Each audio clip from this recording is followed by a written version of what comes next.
So it was reported that Caris LeVert is somebody that the Cleveland Cavaliers are open to trading.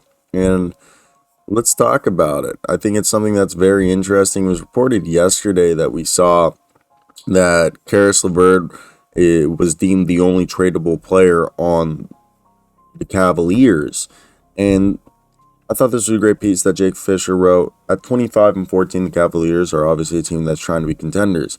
And at every position they've got depth. At point guard, they got Raul Neto. And then they got Ricky Rubio coming back in the next few weeks from that injury.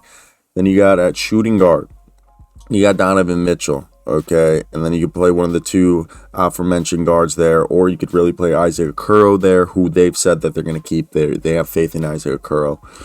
And then at power forward and center, Jared Allen and Evan Mobley. Then you also have Kevin Love, Robin Lopez.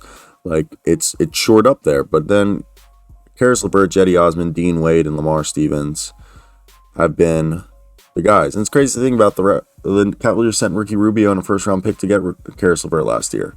And they brought back Ricky Rubio. Now, the Cavs have no draft capital because of Mitchell and LeVert. And it's hard to pinpoint. Obviously, someone's going to be like Eric Gordon. They could trade him for it. Now, they can get Eric Gordon for Caris LeVert.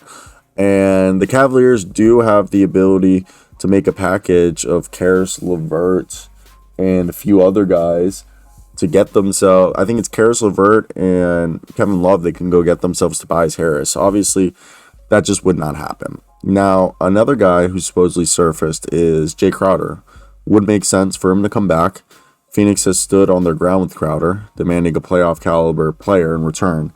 If the Cavs had one available on the roster, I think this wouldn't even be a discussion. But the Cavs have never been a team that we've had connected for Jay Crowder. And a Jay Crowder trade, $9 million for 17. 17's what Caris LeVert's on. 9 is what Jay Crowder's on. They would have to send you Jay Crowder and Dario Saric just to be able to do that deal. And I don't know if the Cavaliers' growing salary bill will allow them to do that, or will the Suns be willing to trade two guys just for Caris LeVert? And Crowder's trying to get a deal, a multi-year extension, similar to PJ Tucker's 3-year, $33 million deal.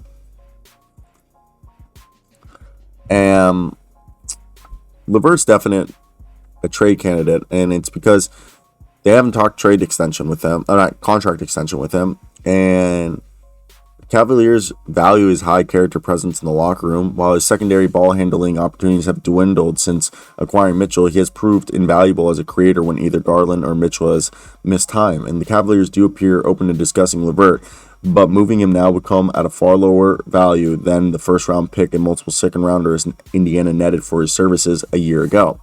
Now the Cavaliers could evaluate potential deadline acquisitions. LeVert will be the comparative barometer as how much any position or trade would start. And the other options, Lamar Stevens is more of a power forward. He brings tenacity and strength and athleticism and is a good cutter, but he shoots 29% from three.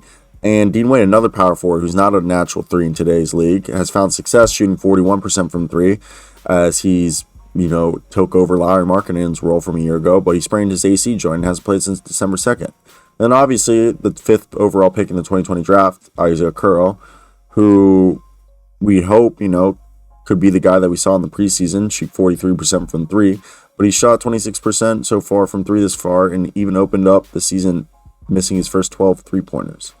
Though the Cavaliers are allegedly holding on that Okoro could develop into a swingman. He's supposedly a diligent worker, has a strong desire to remain in Cleveland, and the growing front office believes in him. So it'll be like, how long will they watch this? And then if you add Cedi Osman, the Cavaliers have these stockpiles of ranging wings that can be effective, but they all leave something to be desired. And we've heard that Bojan Bogdanovic or Sadiq Bey is going to cost a first-round pick. And there are other suitors. And then there's Kelly Oubre, who was an intriguing name, averaging 20 points a night, but he tore some ligaments in his hands. And you got Jalen McDaniels from Charlotte, also Cody Martin, PJ Washington, all possible guys. Would Mason Plumlee be someone that you would even want? Or Josh Richardson, Gary Harris, Terrence Ross? There's all these players out there, and it's interesting to see who they can potentially go out there and get. But as more and more time passes, I don't know what's the right move. And that's where I'm here waiting for y'all to hear your thoughts down below. Comment, like, subscribe. Goodbye.